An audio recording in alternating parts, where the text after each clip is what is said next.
We continue now at the top of Daf Chav Chesam at Beis in Meseches Sotah. This is Sotah Daf 28b. The Bryce is continuing to learn laws by Tumas Sheretz from the laws of Sotah. Again, it says when it comes to a Sheretz, certainly if we're going to say by Sotah that we treat the suffix like Vada, and we say the suffix Sotah, we're not sure whether she committed the adultery is prohibited. So certainly by a case of suffix Sheretz, it's going to be Kavadai. We're going to treat it like a Vadai. We're going to treat it like a certainty, and we'll say that there is Tumah. However, the Bryce qualifies as follows. But from that which you came, meaning if you're learning from Sotah, there should be certain limitations on this halacha. Because Mas Sotah, Rishus Hayachid, just like a Sotah, that event happens in a private domain. So Av Sheretz, Rishus Hayachid, so too, when we say this halacha by Sheretz, when we say that we're machmer, we treat a suffix kavadai, it's only going to be if it happens in a Rishus Hayachid. And similarly, Umas Sotah davar sheyesh bo das lishol, just like by Sotah, we're talking about a situation where the person has das, the person has understanding, can ask questions. So Av Sheretz, so too when it comes to a Sheretz, davar sheyesh bo das lishol, this halacha that we treat suffix kavadai is only if you have a situation where the tumah involved a person, involved someone who has das. And Rashi explains, since you're only learning this concept that by a case of suffix, we say that the item is tamei, we're learning that from Sotah, so chazar v'don, so you have to learn the following limitations. By Sotah,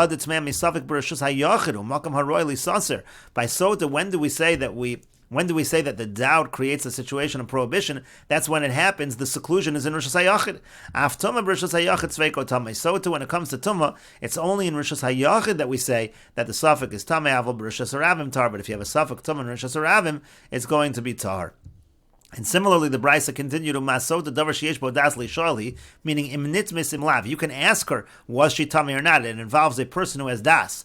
Af suffix tumah. So too, when we talk about suffix tumah being treated like a vadai, davar sheyesh bo benogeya zeh das lishol. So the person who's touching the tumah, so we're going to say that it has to be a person who has das, im nagaim lav, that you can ask him, did you touch or not? V'omer eni yoden. He responds, I don't know. That's the case of suffix that we're talking about. And Rashi explains, kagon adam o tahara shahaya adam asuk b'hem b'shashan olad hasafik. In other words, would be talking about either a person is the one that might have touched the tumah, or let's say the person is dealing with taharos, he's dealing with pure items, and he's involved, he's dealing with it at the time that the suffix happens, so you can theoretically ask him. But let's say, for example, there would be tumah, and an animal or something would be handling the tumah, or something like that. So in that situation, you can't ask about it. So in that situation, we would not treat a suffix kavadai. That's what the Brisa is saying. And so the Brisa continues, Umikan Amru, so from here they say this principle, Davar sheyesh bo das lishol b'rishus hayachid sveiko tamei b'rishus harabim sveiko tar, in situations where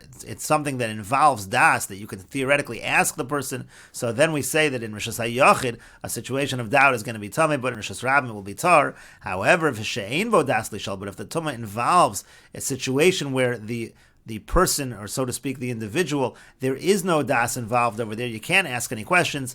Let's say it involves animals, etc. So bein b'rishus hayachid, bein b'rishus harabim. So in such a situation where there's no das, so it doesn't matter if it happens in rishus hayachid, it doesn't matter if it happens in rishus harabim, sveiko tar. In that case, the suffix is going to be tar. We're going to say that in a situation of suffix, we are not going to be machmir. And the Gemara now continues and analyzes the above Brisa for Rabbi Yishmael. So what exactly was going on with Rabbi Yishmael's response to Rabbi Akiva?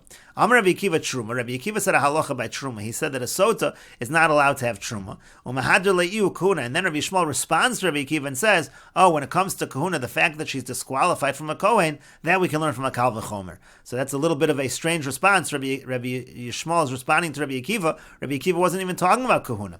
Vesuin further, Rabbi Akiva, kahuna minole. Where does Rabbi Akiva learn this halacha of kahuna from? Because it sounds like they agree in principle on the halacha. The question is just, what is the source of the halacha? And the Gemara says, and if you're going to suggest, if you'll say, kahuna lo tzricha kra, that when it comes to kahuna, a pasuk is not required. And Rashi over here explains, Uparchinan Rabbi Yishmael, Amar Rabbi Akiva ve'echad l'truma. Again, Rabbi Akiva said that when these psukim, one of the psukim is coming to include that a sotah is prohibited in truma. V'kamahadr le'iu ein sarach mikra lahavi b'kahuna. He responds, you don't need a pasuk for kahuna. Rabbi Akiva was talking about truma, he wasn't talking about kahuna. V'sumi boil on Rabbi Akiva delo ayri b'kahuna. Also, Rabbi Akiva, who wasn't talking about kahuna at all, minole da'asur l'kahuna. From where does he know that the sotah is prohibited to a kohen? Meaning, meaning let's say her husband dies, how do we know that she's now prohibited to a kohen?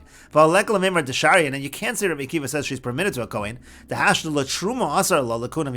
we already know that Rabbi Akiva said truma she's prohibited in, so certainly she's going to be prohibited to a Kohen. That's certainly from a Kal V'chomer. Dim Kain Hainu Rabbi Shmuel.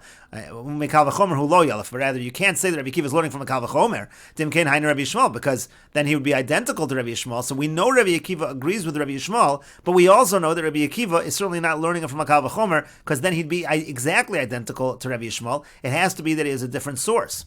Now maybe you'll say that kahuna doesn't need a pasuk. The Gemara means to say as follows, says Rashi, to memela asura. Maybe you'll say that according to Rabbi Akiva, kahuna, it's automatic that she's going to be prohibited. Sharei asaba hakasa besota suffix zona kevadai zona, because we've already said that the pasuk treats a suffix zona by sota just like a vadai. If you have a doubt, she's treated like it's a certainty. Laosra al bala, that she's prohibited to her husband. Hilkach lagabi kahuna nami. So therefore, you'll say the same thing is true by kahuna. She's going to be prohibited to a kohen, because if she was a vadai zona, she'd certainly be prohibited to a kohen.